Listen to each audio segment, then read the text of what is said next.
Everybody, you are most welcome to our YouTube channel, Our Past and Future. Or today is uh, 11th January 2021, and today we will discuss over closed test. One thing you are to remember: uh, everything which is in English is solved in different ways.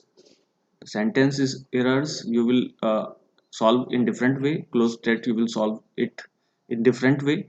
So you can see that everything to solve has a different test or different way to solve. Okay. मैं उम्मीद करता हूँ कि सभी लोग आज फिर से रेडी होंगे नए सिस्टम के साथ। तो चलिएगा, आज हम लोग डिस्कस करने वाले हैं इंग्लिश के क्लोज टेस्ट के बारे में।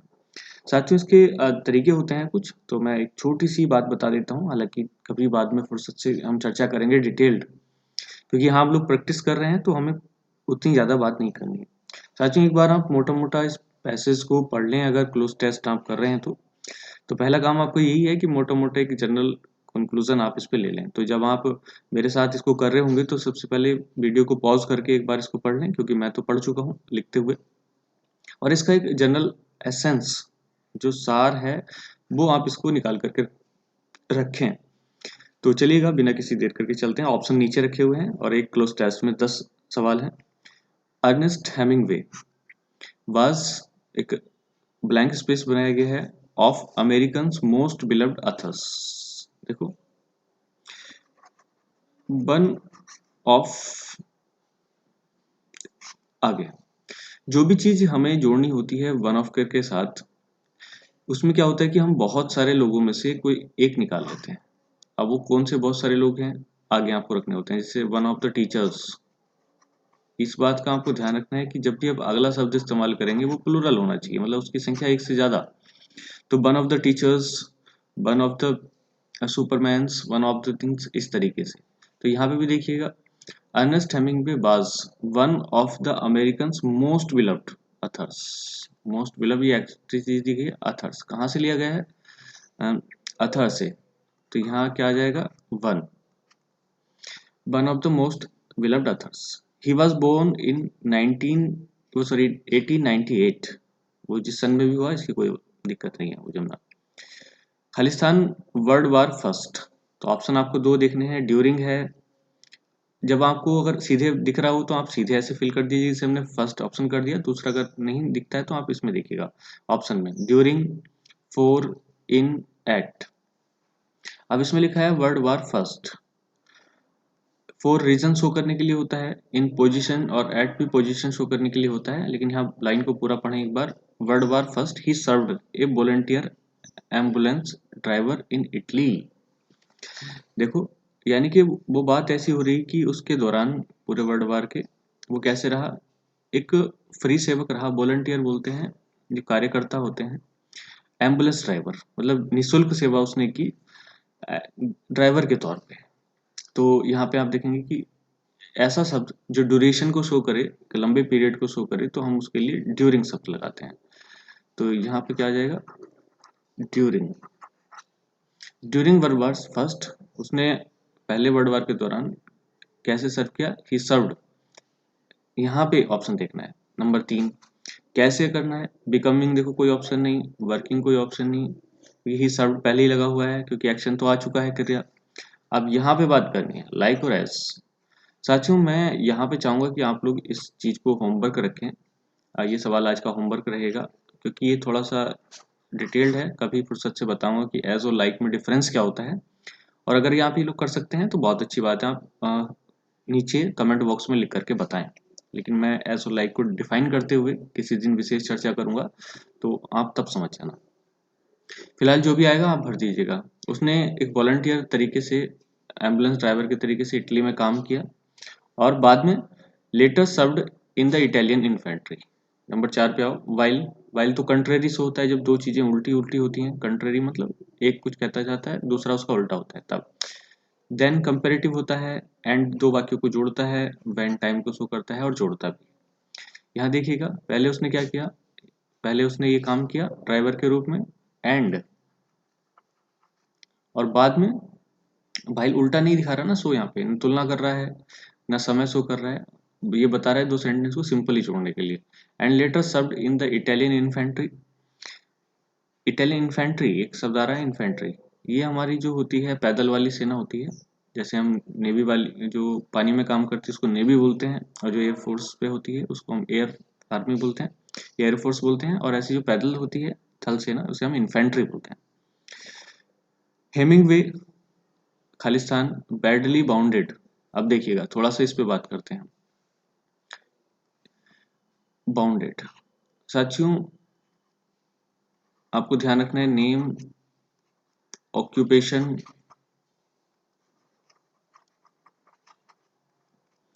क्वालिटी, कंडीशन,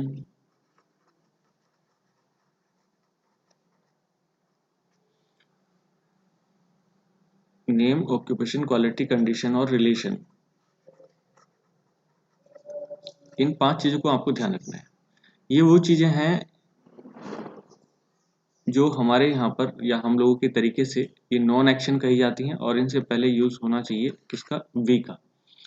और बी की फॉर्म आप अच्छी तरीके से समझते हैं, अगर प्रेजेंट में फॉर्म लगाएंगे हम तो ये होती हैं इज, एम और आर।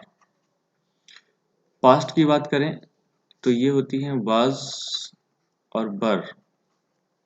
और थर्ड फ्यूचर में अगर हम बात करें तो फ्यूचर में ये अपनी ही ओरिजिनल फॉर्म में आता है बी की।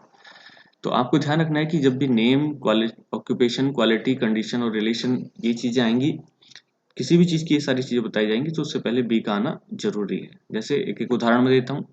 माई नेम इज, देखो रमेश, रमेश जो नाम है वो इज लग गया। Occupation I am a teacher, ये लग गया। Quality I am good, I am bad, इस तरीके से। Condition I am fit, I am young, इस तरीके से। और relation he is my cousin, cousin एक रिलेशन है तो इसलिए इज। और इस तरीके फ्यूचर और उसमें आप लगा सकते हैं। मैं यहाँ पे बस सीधी सीधी आपको बात बता रहा हूँ। तो इसमें एक चीज है कंडीशन। कंडीशन समझिएगा साथियों, थोड़ी सी बात है। एक रेडीमेड कंडीशन होती है और एक हमें बनानी पड़ती है। तो रेडीमेड कंडीशन जैसी भी होती है जैसे हॉट, जैसे टी इज हॉट, हॉट एक कंडीशन है, ये रेडीमेड है। लेकिन अगर हमें बनानी है तो वर्ब और प्लस इसकी थर्ड फॉर्म, तो वर्ब और थर्ड फॉर्म मिला करके कंडीशन बन जाती है। तो आपको ध्यान रखना है। अगर आप हमारी वीडियोस को देख रहे हैं तो और अच्छी लग रही हैं तो आप उसको शेयर कर दीजिएगा। हम इलाहाबाद हाईकोर्ट आरओ, ये आरओ तक के लिए बिल्कुल काम करने वाले हैं, और उसके बाद भी। अब यहाँ पे देखिए बाउंड, तो इसमें थर्ड फॉर्म एडी लगा करके बना दी है कंडीशन, बाउंडेड। तो आपको इससे पहले क्या आना चाहिए, बी, ये आपको ध्यान रखना है। अब क्योंकि ये पास्ट की बात है, आज की बात नहीं है, वर्ल्ड वॉर फर्स्ट की बात है, तो हैमिंगटन ये खालिस्तान में बैडली, बहुत बुरी तरीके से घायल हुआ इन 1918। तो आज देखिएगा ये नंबर है 5। तो इसमें हेड है, वाज है, हैज है, इज है। तो हेड कोई ऑप्शन नहीं, इज कोई सा ऑप्शन नहीं, और हैज कोई ऑप्शन नहीं, क्योंकि पास्ट की बात है तो पास्ट फॉर्म होती है बी की ये। तो आप समझ गए होंगे ईयर क्या आने वाला है, वाज। मैं उम्मीद करता हूँ आपको प्रॉपरली समझ में आ रहा होगा। तो इसमें हम क्या करेंगे, बाज। नेक्स्ट, हेमिंगवेज वार टाइम एक्सपीरियंस, जो उसका अनुभव रहा है। खालिस्तान एक कंसिडरेबल इन्फ्लुएंस, उसका प्रभाव रहा। देखो एक ऐसा प्रभाव जो काफी हद तक मान्य रहा है। तो हैव इफेक्ट या हैव इन्फ्लुएंस, ये पूरा एक्शन होता है, किसी भी चीज का प्रभाव या इफेक्ट। तो आप ऐसे यूज करते हैं सिंपल। तो हैव मतलब रखना। तो यहाँ पे आप देखिएगा had been, no, has been, no, have की सेकंड फॉर्म हैड और थर्ड फॉर्म भी हैड। हैज प्रेजेंट में हो जाता है तो ये नहीं आएगा, तो इसलिए राइट आंसर इज हैड। तो उसका जो वार टाइम एक्सपीरियंस था, हैड उसने बनाया या रखा है कंसिडरेबल इन्फ्लुएंस किस पर, ओन, जिस पे भी रखता होता है, ऑन हिज राइटिंग्स। देखो have effect influence on something, इस बात को पूरा समझो। हैव इफेक्ट और इन्फ्लुएंस ऑन समथिंग, जिस पे भी आपका प्रभाव जाएगा ऑन लगा करके और हैव होता रखना। वार टाइम एक्सपीरियंस हैड, आपके पास्ट में है, एक considerable influence on his writing. In fact अगर सच कहें तो देखो उसका सारा अनुभव यही था। In fact art of his novel focus, 8 number पे आइएगा। 7 तो हो ही गया, आप समझते हैं on. In fact of his novels focus on the need for physical and psychological strength. ज़्यादातर उसके जो उपन्यास हैं, नॉवेल्स हैं, वो इन पर निर्भर करते हैं। देखो मोस्टली, मोर, मच। जब हम करेंगे मोस्ट ऑफ द थिंग, आपने सिंपल समझा होगा, मोस्ट ऑफ द थिंग्स मतलब ज़्यादातर। ज़्यादातर के लिए हम लोग ये चीज़ लगाते हैं। अगर हम शब्द मोस्टली लगाते हैं तो जरा ध्यान से देखिएगा, मोस्टली ऑफ हिज नॉवल नहीं। अगर आपको ऐसे लगाना तो मोस्टली नॉवेल्स सीधे लगाना था आपको। अब अगर हमें ले रहे हैं, आप उसमें से सीधा हिस्सा ले रहे हैं, जैसे वन ऑफ लिखा था आपने ऊपर, तो अगर हम हिस्सा ले रहे हैं किसी भी चीज़ में, तो देखो ऑफ ज़्यादा में से हम कम हिस्सा ले रहे हैं, और आगे ज़्यादा चीज़ों में से हम ज़्यादातर हिस्सा ले रहे हैं, ज़्यादा में से ज़्यादा कम, और ज़्यादा में से एक, ये वन ऑफ। और यहाँ पे मोस्ट ऑफ द मतलब ज़्यादातर हिस्सा ले रहे हैं, तो यहाँ पर मोस्ट ऑफ द थिंग्स, ये this one is right, not mostly, ये यूज़ गलत है। मोर और मच थोड़े कंपैरेटिव हैं, तो इसलिए कंपैरेटिव यहाँ पे बात हो नहीं रही है। और हो भी रही है तो केस बता रहा है कि कौन सा ज़्यादा। तो most of the novels focus on the need of for physical and psychological strength to. साथियों इस चीज वर्ड को तो आप अच्छी तरीके से समझते होंगे, कोप विथ। ये तो आपको याद करना ही पड़ेगा, ये अलग अलग अर्थों में आता है। कोप विथ मतलब टू डील विथ, किसी के साथ डील करना, तो इसलिए राइट आंसर, तो डील करना, परिस्थिति के साथ संघर्ष करना। Strengthen, strength to deal with difficulty and often violence. He was quite disillusioned by the बार।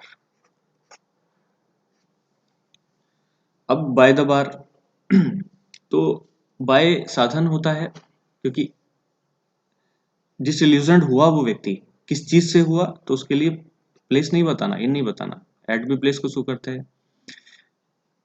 कैसे हुआ ये बताना है, तो आपको बताना है कि बाय किससे हुआ, सॉरी कैसे भी नहीं बताना। ये रीजन फॉर बताता है, वे तरीका क्या होता है। तो ही वॉज क्वाइट डिसइल्यूजनड, और इस तरीके से उसकी अवस्था देखो, यहाँ पे भी आप देख सकते हैं थर्ड फॉर्म और उसके पहले बी, डिसइल्यूजनड बाय द बार। तो इस तरीके से उसकी थोड़ी सी जो मेंटल विचारधारा थी वो बदल गई थी, किससे, बार से। बार के लिए नहीं बदली थी, बल्कि बार से बदल गई थी, तो इसलिए बाय। मैं उम्मीद करता हूँ पहला क्लोज टेस्ट आपको समझ आया होगा। चलते हैं अगले क्लोज टेस्ट पे। चलिएगा अगला क्लोज टेस्ट, इसको भी एक बार आप थोड़ा सा रीड कर लीजिएगा रोक करके, मेरा पढ़ा हुआ है, तो आप लोग चलिएगा सीधे सीधे। It is difficult to believe, ये विश्वास करना बड़ा मुश्किल हो जाता है, दैट क्या, any man can be so spiritually dead. वो इतना मतलब मानसिक रूप से या आध्यात्मिक तौर से इतना डेड हो सकता है, कैसे, as to have no for his native country. साथियों अपनी जो मातृभूमि है उसके लिए क्या हो सकता है, काइंडनेस, लव, हेट्रेड, पिटी। हेट्रेड का कोई मतलब नहीं है, पिटी दया, क्योंकि दया तब की बात होती जब कोई ऐसा सीन होता, तो पिटी भी नहीं है। काइंडनेस, दया भी हमें तभी दिखानी होती है, पिटी, ये सब एक ही बातें हैं। तो हम अपनी कंट्री के साथ क्या शो करते हैं, love. As we have no love for his native country, कि ऐसा कैसे, मतलब ये बिलीव करना मुश्किल हो जाएगा कि एक व्यक्ति कैसे ऐसे डेड हो सकता है, कब, after travelling in Khalistan lands. कि देखो आप समझ सकते हैं यहाँ पे दो बातें अलग हो रही हैं। अपने देश को कोई भूल जाता है कब, जब वो बाहर जाता है। तो यहाँ पर बाहर वाले लैंड पे जा रहा है, तो उसके लिए आप समझ सकते हैं कि फाइन आ सकता है, क्या नहीं, ओवरसीज आ सकता था, लेकिन ओवरसीज पे यहाँ पे विशेष सेंस देने की बात अगर होती तब। ओवरसीज होते हैं जो समुद्रों को पार करके, कई समुद्रों पार, ओवरसीज लैंड। एब्रोड, बाहर के क्षेत्र में, और ये भी फॉरेन, फॉरेन कंट्रीज, विदेशी जो आइलैंड्स हैं वहाँ पे। साथियों मैं आपको बता दूं, कई बार जो क्लोज टेस्ट है वो आपकी समझ से थोड़ा परे भी हो सकता है। उसके पीछे रीजन है कि क्योंकि जो आप पार्ट्स लिए जाते हैं, चाहे वो हिंदी का हो, अनसीन पैसेज, ये सब, तो हमें करना होता था ज़्यादातर, या करना होता है लेखक जो राइटर होता है इसको लिखने वाला, उसके हिसाब से। तो एब्रोड के साथ तो हम कुछ चीज़ लगाते नहीं है, आप सीधे एब्रोड बोल देते हैं, आई गो टू एब्रोड।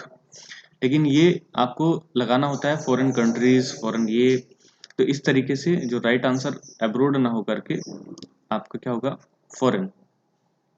यहाँ पे लिख दीजिएगा FORIGN, फॉरेन आइलैंड्स। जब वो कोई व्यक्ति फॉरेन आइलैंड जाता है तो कैसे इतना स्पिरिचुअल डेड हो सकता है कि वो अपने देश के प्रति लव को भी भूल जाए। But if such N Khalistan person does exit, तो देखो अपने देश के प्रति लव करने वाला व्यक्ति क्या हो सकता है, मर्सीफुल का तो कोई मतलब ही नहीं है, सिंपैथी कोई शो नहीं करनी है, नेचुरल और नेचुरल की कोई बात ही नहीं है, या आर्टिफिशियल की। यहाँ देखिएगा पैट्रियट, देशभक्ति। देशभक्त जो है होता है उसको पैट्रियोटिक बोलते हैं, देशभक्ति से फुल, और अन लगा हुआ है नोट के लिए। तो इसलिए ऐसा कोई व्यक्ति जो देशभक्त ना हो उसके लिए यहाँ पे पर्सन, तो खुद ही समझ में आ रहा होगा कि क्या आना चाहिए ये। If such an unpatriotic person does exit, अगर ऐसा कोई व्यक्ति एग्जिट करता है मतलब मिलता है, take careful note of his career, तो आप उसके भविष्य को थोड़ा सा चिन्हित करिएगा, देखिएगा। तो आपको क्या पता चलेगा, यू विल फाइंड, आपको पता चलेगा। देखो इफ वेदर दैट सिंस, अगर इफ लगाते तो कंडीशनल होती, तो कंडीशन आगे है क्या आपको, यहाँ पे कंडीशन तो नहीं दिख रही है, आप पढ़ लिए होंगे सेंटेंस। वेदर क्वेश्चन अगर मार्क पूछना होता तो आपको पता होगा कि डायरेक्ट इनडायरेक्ट में जब वेदर लगाते हैं तो क्वेश्चन मार्क पूछते हैं। सिंस एक पीरियड पॉइंट ऑफ स्टार्टिंग का शो करते हैं, जब से कोई काम स्टार्ट होता है, पॉइंट ऑफ स्टार्टिंग। और दैट क्या करता है, जोड़ने का काम करता है। तो आप समझ सकते हैं यहाँ पे यू विल फाइंड दैट, तो इसलिए राइट आंसर यहाँ पे दैट होगा, you will find that. He will never, अब देखो नंबर 5 पे, ही विल नेवर कभी नहीं करेगा, किसको, पोएट्स को, क्या, to celebrate him in deathless songs, जो उनके जो डेडलेस सॉन्ग्स हैं जो कभी नहीं मरेंगे, यानी कि अमर है, इमोर्टल है, वो कभी खत्म नहीं होंगे, चलते रहेंगे। तो वो पोएट्स भी इनको नहीं पसंद करते या क्या करते हैं वो यहाँ से पता चलेगा। He will never Khalistan poets, देखो क्या करेगा, पोएट्स को एनकरेज करेगा, उत्साह बढ़ाएगा उनका। ब्राइव तो कोई मतलब ही नहीं है, रिश्वत देने का मतलब होता है। इंस्पायर करना, किसी को प्रेरित करना उस काम को करने के लिए, कि किसी भी काम को करने के लिए। एनकरेज भी उत्साहित करना होता है, लेकिन ये एनकरेज दूसरा होता है, ये थोड़ा साहस वाला। इसका मुझे होमवर्क बताएं, ये किस लिए होता है साथियों। एक तो आपका फिल इन द ब्लैंक्स हो गया और एक वर्ड का मीनिंग हो गया, बाकी सारी चीजें मैं करा रहा हूँ, उसकी टेंशन की आवश्यकता नहीं है। तो चलिएगा यहाँ पे आपको देखना है, तो किसको इंस्पायर करेगा, तो ये कवियों को भी इंस्पायर नहीं करता, क्योंकि अब इंस्पिरेशन तभी तो मिलेगी जब कोई व्यक्ति ग्रेट वर्क करेगा, तो वहां से पता चलेगा कि कितना इंस्पायर हो रहा है कोई व्यक्ति काम करने के लिए। तो पोएट्स भी इंस्पायर नहीं होते कि वो अपनी कविताओं कहानियों में उनको डालें। Next, he be a man of Khalistan rank. चलिएगा अब कंट्रेरी बात की जा रही है, संभावना। कैन कैपेसिटी को शो करता है, शुड काम की जरूरत को, और विल नॉर्मल शब्द है जो फ्यूचर के लिए इस्तेमाल किया जाता है, लेकिन यहाँ तो संभावना है। बी जब भी फॉर्म में आएगा आपको ध्यान रखना है, मैं अभी पीछे भी बता रहा था कि बी आता है अपनी ओरिजिनल फॉर्म में किधर की तरफ, केवल जब फ्यूचर आएगा। तो आपको ये ध्यान रखना है, जब फ्यूचर आएगा तो बी अपनी ओरिजिनल फॉर्म में आएगा, नहीं तो ये बड़ा शरारती व्यक्ति है, अपनी हिडन फॉर्म्स में आता है, इज, आर, एम, वाज, वर, और फ्यूचर में आता है अपनी ओरिजिनल फॉर्म बी में। तो आपको समझ आ रहा होगा कि फ्यूचर की तरफ इशारा कर रहा है, या ऐसी तरफ जो अभी चीज हुई नहीं है। तो जैसे यहाँ पे भी ही मे फ्यूचर की तरफ, और ये फ्यूचर की तरफ तो इशारा करता है ये विल के साथ, लेकिन साथियों ये विल कंफर्म होता है जब 100% कोई चीज होती है तो आप यूज करते हैं विल, और जब आप 50-50% के चांस बने होते हैं तब आप यूज करते हैं मे, और साथियों जब 20-80% के चांस हों तो आप यूज करते हैं might.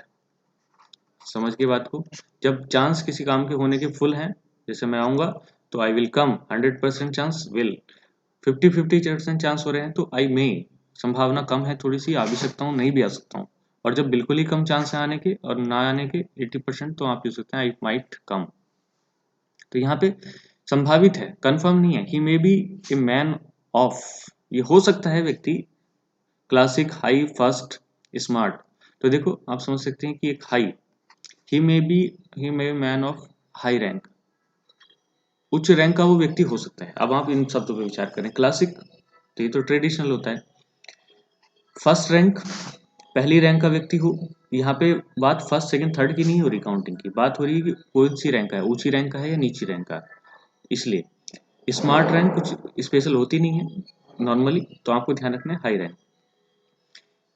He may B man of high rank, वो हाई रैंक का हो सकता है, ऑफ नोबल फैमिली, किसी बड़ी फैमिली से या समझदार ग्रैंड फैमिली से हो सकता है, एंड ऑफ, नेक्स्ट सब देखिएगा, रिचेज क्लोथ्स, क्लोथ्स का कोई मतलब नहीं होता, ईटेबल्स, ईटेबल्स का खाने से कोई मतलब नहीं होता, क्योंकि आगे आप देख सकते हैं beyond the dreams of avarice, avarice, avarice का मतलब होता है ग्रीड, ग्रीड मतलब लालच, और लालच धन संपत्ति का हो सकता है साथियों, ईटेबल चीजों का नहीं। फर्नीचर का कोई मतलब नहीं है, देखो तो आप खुद ही दिख रहा है क्या आंसर होना चाहिए, रिचेज। साथियों रिचेज होता है वेल्थ, या ऐसा व्यक्ति, दोबारा से देखिएगा, ही में भी हो सकता है मैन वो हाई रैंक का हो, नोबल फैमिली से जुड़ा हो, एंड ऑफ रिचेज, और बहुत ज्यादा धन संपत्ति वाला हो, और इतनी संपत्ति की वो ड्रीम से भी परे हो, बियॉन्ड, परे, ड्रीम ऑफ एवरेज, जो लालच करते हैं लोग, उनकी लालच की जितनी था है उससे भी परे संपत्ति उसके पास हो तब भी, बट दीज ग्रेट, देखो, बेनिफिट्स, डोनेशंस, कनेक्शंस, एडवांटेज, ये आप देख रहे हैं बेनिफिट, ये इकोनॉमिकली यूज होता है, फायदा पहुंचाना, डोनेशन ये भी दान होता है, ये भी इकोनॉमिकली, और कंसेशन छूट ये भी होती है, और एक है एडवांटेज, ये भी लाभ पहुंचाने के लिए होता है, बेनिफिट भी लाभ पहुंचाने के लिए होता है। लेकिन आपको ध्यान रखना है कि अगर इकोनॉमिकली यूज किया गया है तो बेनिफिट्स, और एडवांटेज फायदा उठा सकते हैं आप किसी भी प्रॉपर्टी का, जो भी प्रॉपर्टी का आप फायदा उठा रहे हैं, मेंटल प्रॉपर्टी, अपनी बैकग्राउंड अच्छी है उसका फायदा, तो किसी भी चीज का अगर फायदा उठा रहे हैं तो आप यूज करेंगे एडवांटेज। ठीक है, तो यहाँ पे बहुत सारी चीजों का, अपनी नोबल फैमिली का देखिएगा, अपनी हाई रैंक का, नोबल फैमिली का, या फिर रिचेज का, मतलब तीन चीजें बताई हैं अलग अलग, कि अगर वो इनका फायदा उठाए, बट दीज ग्रेट एडवांटेज, ये जो एडवांटेज मिले हुए हैं हाई रैंक का, नोबल फैमिली का, इसका, will not save him from the being forgotten, क्योंकि लोग भूल जाएंगे, भले ही कितनी फैमिली का, नॉबल फैमिली का हो, लेकिन अगर वो अपनी मॉरल वैल्यूज नहीं समझता, पैट्रियोटिक नहीं है, देशभक्त नहीं है, देश के प्रति प्यार नहीं है, तो ये उसको सेव नहीं करेंगे लोगों द्वारा भुलाए जाने में, यानी कि लोग भूल जाएंगे उसको, इन स्पाइट ऑफ ऑल। तो साथियों आपको ये ध्यान रखना है कि ये सब इंपॉर्टेंट है, इसको याद करें, बावजूद इसके, इन स्पाइट ऑफ यूज करेंगे या डेस्पाइट, दोनों में से एक, इन स्पाइट ऑफ या डिस्पाइट, ये दोनों इक्वल है, तो ये रख सकते हैं, ये in spite of them all, इन सब होने के बावजूद भी, ये सारी चीजें जो उसके पास हैं, ही विल विन, वो जीत सकता है, क्या नहीं जीत सकता है, नो लिखा है, Khalistan during his life time, क्या वो पोजीशन नहीं जीत सकता है, जॉब नहीं जीत सकता है, फेम नहीं जीत सकता है, हैप्पीनेस। साथियों हैप्पी तो हो सकता है, क्योंकि कोई भी व्यक्ति हो सकता है, उससे देशभक्ति का कोई मतलब नहीं होता, जॉब भी मिल सकती है उसको, इससे भी देशभक्ति का, देश प्रेम से कोई मामला नहीं होता, पोजीशन भी वो प्राप्त कर सकता है क्योंकि रॉयल फैमिली से और उन सब चीजों से मिल नहीं सकती, तो उसको क्या, फेम, क्योंकि लोग भूल जाएंगे, तो द पर्सन विल फॉरगेट। तो आप समझ सकते हैं इतनी सी बातों को कैसे हम लोग क्लोज टेस्ट सॉल्व कर रहे हैं। तो फर्स्ट ऑफ ऑल क्या करना है, आपको इसको रीड करना है केयरफुली, ठीक है, then you are to answer, उसके बाद आपको आंसर करना होता है क्लोज टेस्ट का। साथियों समय बहुत हो गया, क्योंकि 2 पैसेज थे, बहुत लंबे हो गए, आप लोग बस हमारे साथ बने रहिएगा, मैं आपके साथ डेली प्रैक्टिस करता रहूंगा, संडे टू संडे हम अपना स्पेशल एक्सपीरियंस शेयर करेंगे, और आप उससे भी कुछ फायदा उठाइएगा। तो चलिएगा, ऑल द बेस्ट आज के लिए, कल मैं आपके साथ नई वीडियो के साथ फिर मिलूंगा। और हाँ साथियों, एक चीज़ और, शाम को हम लोग हिंदी के लिए भी वीडियो अपलोड करते हैं प्रैक्टिस के लिए, तो आप उस प्रैक्टिस को भी कंटिन्यू करें, क्योंकि हिंदी का भी रोल बहुत ज़्यादा जरूरी है, यूपी ट्रिपल एससी और आपके जो अदर एग्जाम्स हैं उसमें भी। तो चलिएगा, आज के लिए इतना ही, धन्यवाद।